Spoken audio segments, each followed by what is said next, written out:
And I give the call to the honourable member for Warringah. Leave of the House to move amendments 3, 4, 5, 6 and 7 as circulated in my name together. Is leave granted? I give the call to the Attorney-General. Leave is granted. I give the call to the member for Warringah to move the amendments 3 to 7. I move amendments 3, 4, 5, 6 and 7 together, as circulated in my name together. Amendment 5 relates to setting a deadline for the tabling of reports from inquiries. Section 149 of the bill requires the Commissioner to prepare a report on an investigation, and Section 154 requires him or her to give the report to certain persons, but provides no time frame in which that report should be provided. Parties subject to an investigation should have certainty around when a report will be released.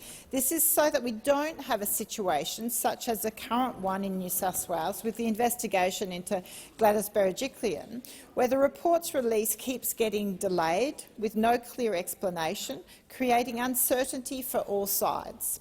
My proposal is that the report should be tabled within a year of the completion of public hearings, or where public hearings were not held, within a year of the last private hearing. This amendment will also require the tabling of reports to Parliament to improve the transparency and accountability of the Commission. Amendments 6 and 7 set a deadline for the opportunity to respond to findings. Section 157 of the bill provides for the opportunity for any persons who have an adverse finding against them in a report to have a reasonable opportunity to respond.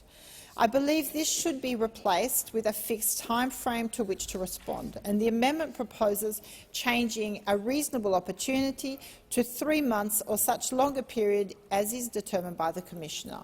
Again, it is all in trying to provide a timeliness framework to investigations and reporting so that you don't have parties with deep pockets and ability to bring on successive challenges and in the legal sense that will delay the provision of reports. I think it's also because it can be politicised. We know this, and timing of reports left in without a specific time frame means it can be either done purposefully or from an unintended consequence relating around when elections and other issues might be arising.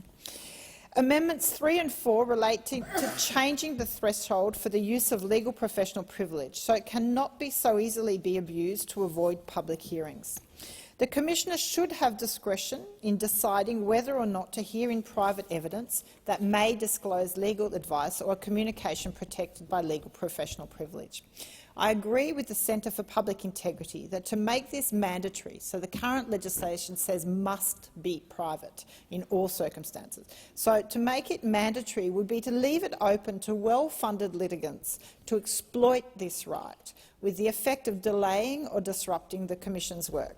Historically, this has been shown. The New South Wales ICAC has been able to call legal representatives to the stand, which was critical to the success of the Obeid case.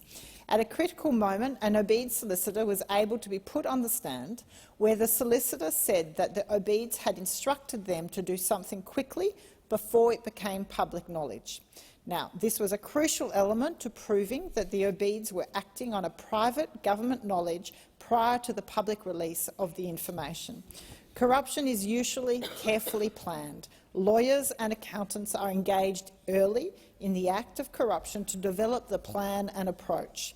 Accountancy firms usually have legally trained people to assist them with the establishment of legal professional privilege at an early stage. I strongly support legal professional privilege. I know it is an important cornerstone of the profession, but it is open to abuse. So to get behind this and expose the corruption, you need to abrogate legal professional privilege. New South Wales ICAT does so, and this amendment simply says the Commission should maintain that discretion. It should not be a compulsory private hearing.